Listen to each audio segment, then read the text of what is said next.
nous, Projet Voltaire, on travaille beaucoup sur l'accessibilité du certificat Voltaire et du projet Voltaire.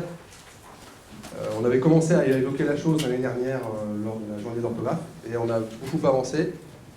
Aujourd'hui, le projet Voltaire est utilisable et utilisé par des personnes non-voyantes.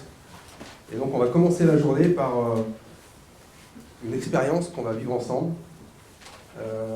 avec Lucas, qui nous a rejoint aujourd'hui, qui donc est non-voyant. Lucas ? Oui, c'est moi. Et oui, je suis non-voyant, je confirme. Faut que tu passes le micro. Je vais laisser François présenter ce qui va se passer. Oui, donc... Et juste pour info, ce que je vais voir là, je ne l'ai jamais vu. Hein. C'est François qui gère ça, donc pour moi, ça va être aussi... Je pense pour beaucoup de gens du projet Voltaire aussi, ça peut être un moment d'émotion. Donc effectivement, ces derniers mois, même année, on a travaillé sur l'accessibilité du projet Voltaire. Alors, en 2013-2014, on a travaillé à adapter le projet Voltaire pour les malvoyants. Et puis, ensuite, on a travaillé à adapter le projet Voltaire pour les non-voyants. Donc, le but, c'était de rendre accessible le projet Voltaire à ce public pour différentes raisons. D'une part, parce que on trouve quand même que c'est un outil qu'on développe qui est intéressant et on veut le rendre accessible au plus grand nombre. Et puis, il y a tout un tas de personnes dans les établissements scolaires, peut-être que vous gérez, qui ont ces problèmes de malvoyance ou qui sont non-voyants.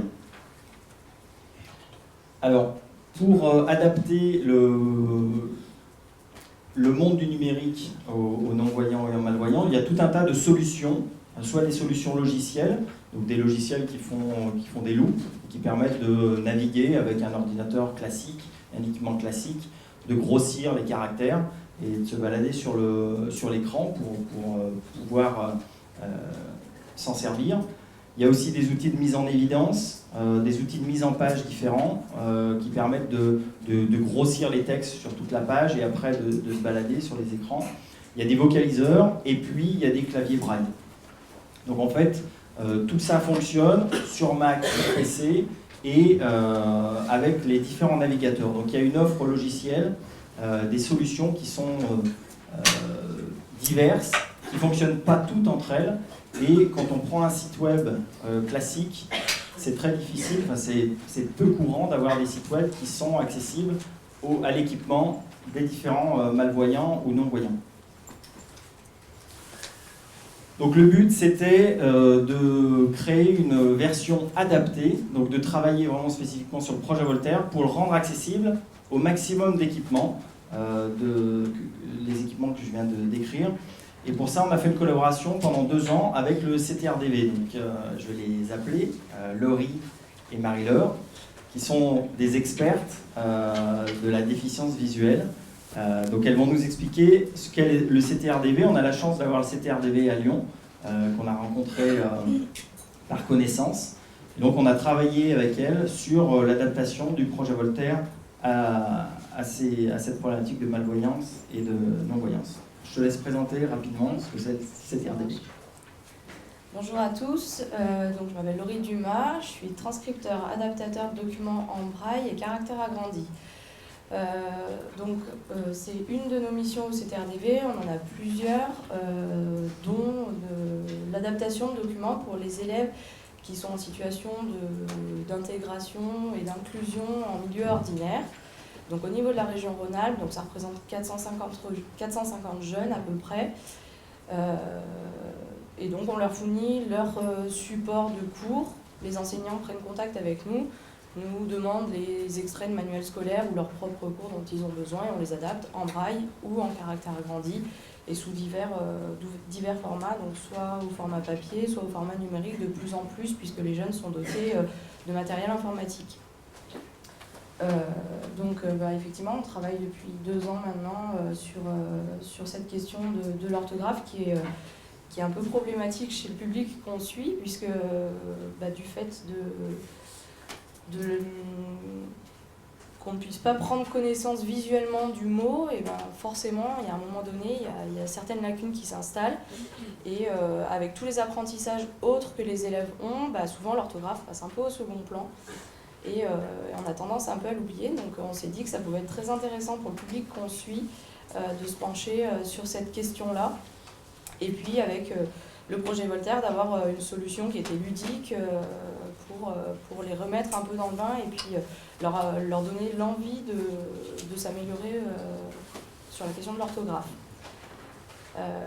Il s'avère donc qu'on avait Lucas sous la main, qui est un de nos anciens élèves pour le coup, puisqu'on suit les jeunes jusqu'à 20 ans. Donc Lucas est sorti de notre structure, mais on a gardé contact. Et comme l'école sur laquelle il est formé propose le projet Voltaire et le certificat, on s'était dit que c'était le bon cobaye pour nous aider. Donc cette année, c'est essentiellement lui même exclusivement lui qui nous a aidé à travailler sur l'adaptation du projet Voltaire et l'utilisation avec un bloc-notes braille. Donc effectivement, comme dit Pascal, ça va peut-être vous surprendre, mais voilà, nous c'est des choses qu'on utilise au quotidien. Lucas aussi travaille avec cet outil-là et ça lui permet donc une navigation à l'identique, donc via une plage braille, et il a un support Windows classique, donc il va pouvoir vous faire une démonstration du projet Voltaire et des adaptations qu'on a pu apporter. Super, merci. Donc en fait pendant 2 ans on a travaillé de façon incrémentale. On a commencé par il y a 2 ans déployer le projet Voltaire auprès d'une douzaine de malvoyants pour voir un peu relever tous les problèmes qu'ils avaient. On a identifié les problèmes, on a travaillé au niveau avec les différents ingénieurs pour améliorer le système. Et en 3-4 incréments comme ça, on a réussi à rendre accessible aux malvoyants, oui, ça c'était l'année dernière. Et donc cette année, avec Lucas, on a fait le même système. C'était lui notre cobaye, comme l'a dit Laurie. Et on a abouti à cette solution, alors qui n'est pas encore parfaite, parce que comme je vous disais, c'est très varié les équipements, donc ça ne marche pas encore complètement avec tous les équipements, sur tous les systèmes d'exploitation, avec tous les navigateurs. Donc là, on va faire une démonstration sur un outil qui s'appelle EasyTime, qui est un clavier braille, donc c'est un micro-ordinateur, et sous Chrome. Donc on va vous filmer ça, vous faire voir le clavier, et puis vous faire voir la démonstration. Tu peux basculer. Alors Lucas, Oui. tu actives du coup l'écran, tu sais, il s'est mis en veille comme tout à l'heure. Attends, je peux te tenir le micro. C'est bon. Voilà. Donc, on va se connecter du coup. C'est bien, c'est plus pratique pour accéder au projet.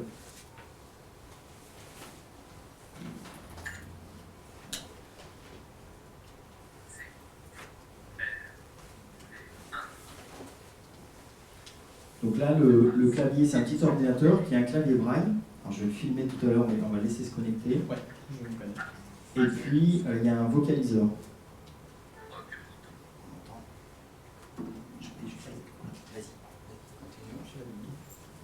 Orthographe et projet Voltaire. Test et exercice d'orthographe. Lot et exemple pour vous entraîner. Connectez en tant que CTR DV1. Visitez lien des connexions. Visitez lien version accessible. Visitez lien projet Voltaire.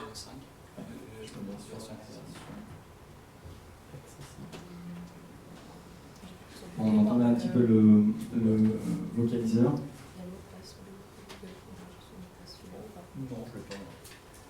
Est-ce que c'est pourquoi pour accéder à la suite ? Donc là, il y a la version classique que vous connaissez tous. Et puis, alors il y a une pop-up qui est dessus, mais il y a un petit dessin, vous voyez tout à l'heure l'œil. En fait, c'est un dessin qui permet, quand on clique dessus, de basculer en temps réel sur ce qu'on appelle la version adaptée. Donc ça, c'est une version qui a été donc initialement faite pour les malvoyants. Donc elle est très facile déjà à visualiser pour les personnes qui ont des soucis de vue. Donc c'est écrit plus gros, on est en bicolore, donc noir-blanc. Et puis les boutons sont grands et elle est adaptée à tout ce qui est vocalisation. Donc ça c'était le premier niveau et ensuite on a adapté cette version-là, on l'a fait évoluer pour qu'elle soit adaptée au clavier braille. Donc ça c'est une version, quand vous cliquez sur le petit œil qui est à côté de se connecter sur le site web Projet Voltaire, c'est une version auquel vous avez accès en temps réel et on a travaillé aussi sur le fait de basculer de l'un à l'autre Donc on verra tout à l'heure. Vas-y Lucas. Merci Claire. Sortir ton saut. Moi, je vais dans un Savoir niveau du coup. progressif, niveau 1, 3 règles. On a fait les 4 premiers parce qu'on a quand même doué. Progressif, niveau 5, cuir. Et donc là, je vais aller sur le niveau 5. Alerte de chargement, veuillez patienter pendant le téléchargement des données. Alerte de la prochaine question portera sur si oralement on peut déclencher le mot en souris. Alors pour écrire quand et comment. Il n'attend pas. En revue. Projet Voltaire des 5 Voilà, on enlève la topo. Et donc là, on arrive sur une astuce qui se déclenche quand on est un peu trop mauvais. Voilà. Et du coup, on va s'occuper d'une phrase. Ah non, il faut mettre que j'ai compris. En fait, t'es censé avoir lu ce qui se passe Oui, avant. mais j'ai lu ce qui s'est passé avant. cette règle quand. Alors, Si oralement on peut décomposer le mot en quant, alors il faut écrire quand et non qu'en point il n'a qu'en partie raison. Quand il fait, je n'hésite pas à sortir. Il ne réussira qu'en se pliant aux règles. Correct, phrase correcte. donc ça c'est la phrase que moi j'ai sous les doigts. Du coup, il ne réussira qu'en se pliant aux règles. Donc là, j'ai les boutons en dessous, je peux choisir si c'est correct ou incorrect. Je vais débrancher, je vais brancher sur mon téléphone. Donc je vais valider que c'est incorrect, bien entendu. Il ne réussira qu'en se pliant aux règles. Alors, Bonne réponse. l'idée c'est de filmer, voilà. Donc là c'est ce qu'a, c'est l'Easy Time. Je vais essayer de le mettre à l'endroit. Voilà. Donc ça c'est le clavier braille. Alors, tu nous décris ton clavier? Bien sûr. Alors c'est un clavier qui dispose de pas mal de touches, mais en gros il y en a 6 qui sont importantes, 3 à gauche et 3 à droite, qui nous permettent d'écrire en braille, puisque le braille en fait ce sont des combinaisons de 6, vous avez besoin de 6 touches pour pouvoir tout faire, c'est-à-dire les lettres, les chiffres. Et il y a d'autres touches qui nous permettent d'espacer, de faire un retour arrière, de faire entrer, c'est les deux en dessous. Et ensuite on a quelques touches sur les côtés qui nous permettent d'aller en avant, en arrière du texte, de faire CTRL, échappe, Alt, Tab, enfin tout ce qu'on peut trouver sur un PC classique, qui est un petit peu refait à la sauce pour les braillistes. Et on a ces petits curseurs là-haut pour pouvoir faire parler le vocalisateur. En janvier, la nuit tombe plus tôt qu'en juin. Voilà, donc qui nous lit la phrase. Et voilà, en gros c'est ça. Et tout là-haut, ce sont des curseurs comme si vous pointiez votre souris quelque part. Tous ces curseurs nous permettent en fait de cliquer sur l'élément d'une phrase dans le projet Voltaire. Par exemple. Les curseurs ils sont là en haut, je ne sais pas si vous les voyez. Tu nous mets le flash.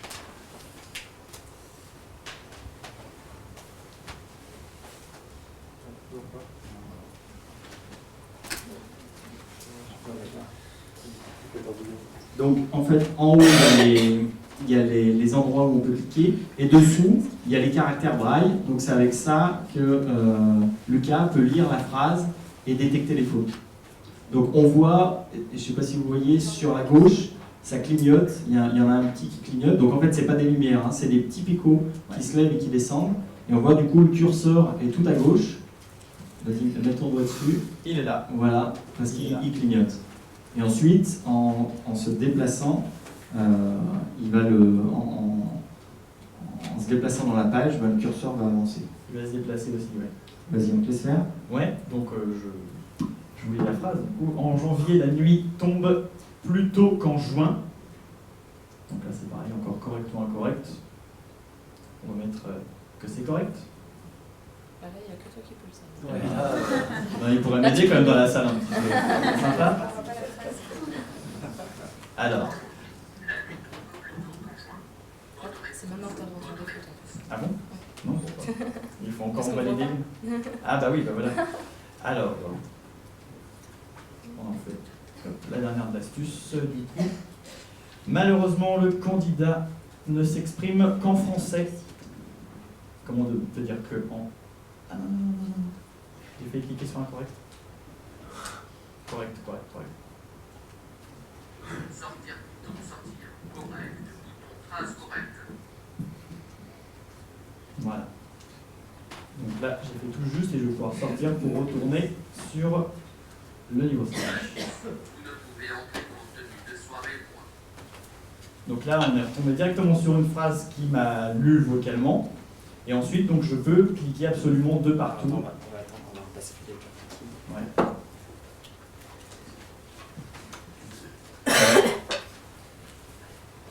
Voilà, donc là, il est sorti du mode révision intensive et il est en mode apprentissage classique. Donc il y a la phrase avec l'indice et puis le bouton indice et le bouton il n'y a pas de faute. Alors donc, vous ne pouvez entrer qu'en tenue de soirée. Eh bien, j'ai localisé la faute. Donc je mets mon curseur sur le quand, n'importe quelle lettre du mot quand. Je reclique. Il y a une faute. Et donc ça lui vocalise bravo, il y a une faute. Donc là, ça veut dire qu'on sait déjà que la réponse est bonne. Et ensuite, on peut bien sûr aller voir le cours. Il y a le cours qui est juste en dessous avec la règle du quand ou quand. Et donc moi, je vais aller directement à la phrase suivante.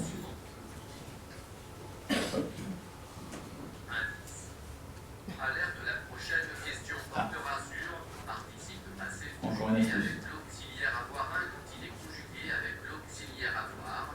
Le participe passé ne s'accorde jamais avec le sujet. Elles ont mangé toutes les cerises.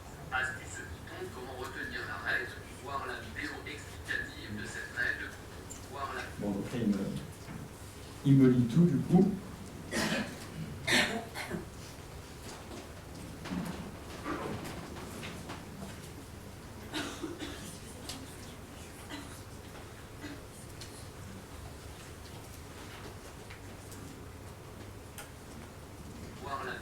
Voir la vidéo explicative de cette règle, participe passé conjugué avec l'auxiliaire Bon, avoir ça, un on quand entend il est bien la règle. conjugué avec l'auxiliaire.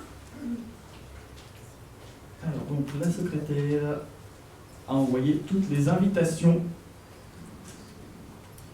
La secrétaire a envoyé quoi, toutes les invitations? Donc c'est correct, ouais.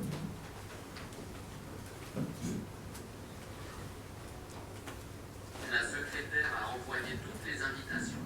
Bonne réponse, bonne réponse, bonne réponse. Voilà, il est content, il le dit 3 fois tellement. Il est tellement étonné que je fasse quelque chose de juste. Je serai champion du monde un jour, vous inquiétez pas.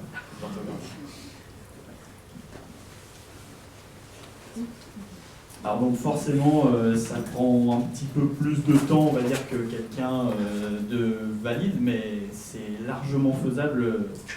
Je me rappelle encore il y a quelques temps, quand on testait au départ, c'était moins évident, mais là, clairement, je pense que je vais pouvoir m'y tenter l'année prochaine. C'est quand même sympathique et voilà, on n'a pas l'habitude d'avoir des choses aussi poussées en termes d'accessibilité. Donc là, c'est ce qu'on vous avait présenté l'année dernière. On a fait du coup un partenariat avec le CTRDV. Et c'est le CTRDV qui, au besoin, retranscrit en braille ou en version adaptée le sujet du certificat Voltaire.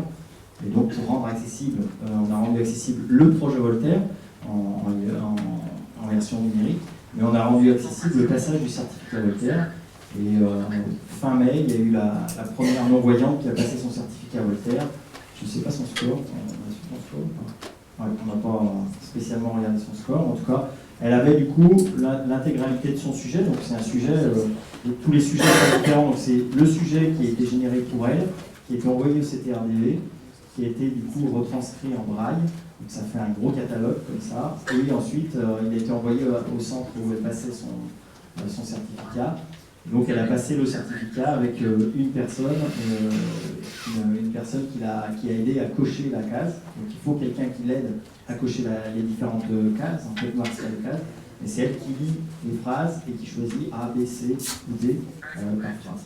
Voilà. Donc c'est avec le CTRDV qu'on travaille pour établir les sujets du certificat Voltaire en braille et en adapté et en tenue. Ah, il a eu 961 sur 1000. D'accord. C'est pas mal. Le sujet en braille est plus facile. Bon, ben, c'est vrai que c'est assez époustouflant. Les vidéos sont les mêmes. Ah bah là, les vidéos sont les mêmes que. Oui, les vidéos sont les mêmes. Ouais. Alors, les vidéos, alors, on n'a pas encore adapté les vidéos. Les vidéos, il y a une grande partie des vidéos où, en fait, quand on a conçu les vidéos, on ne les a pas forcément pensées pour les non-voyants. Il y a une grande partie des vidéos où l'intégralité du texte est lue. Donc, ça permet d'adapter, mais c'est vrai que la mémoire visuelle des aveugles est un peu moins importante. Ils ont plus une mémoire tactile, en fait. Donc ils ne se servent pas forcément de la vidéo, mais ça permet d'entendre en fait la règle. Et du coup, comme le vocaliseur, suite à la réponse, vocalise la règle, c'est plus intéressant pour eux d'écouter la règle vocalisée que d'avoir accès à la vidéo. Donc la vidéo, on l'a laissée parce que cette version, je le redis, c'est pour les non-voyants, mais c'est aussi pour les malvoyants.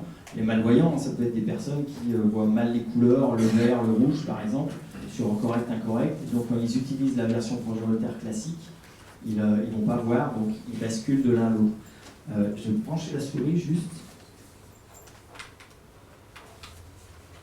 Voilà, parce que maintenant qu'on a plus la petite fenêtre, on voit. Donc là, il y a un port USB, hein, c'est un ordinateur presque classique. Et donc on bascule d'une version à l'autre. Donc là, on a fait tout un travail où on reste du coup vraiment sur la même phrase. Donc une personne malvoyante qui a, lors d'une correction, n'est pas sûr par exemple, voit pas ce verre là, ou n'est pas sûr de reconnaître où elle a cliqué, elle peut basculer en temps réel. Donc c'est une icône que tout le monde a, qui permet de basculer en version accessible et de repérer, de pouvoir naviguer dans l'écran, passer au suivant. Éventuellement, si on veut, elle revient sur la version classique. Voilà. Eh ben, merci Lucas pour cette démonstration.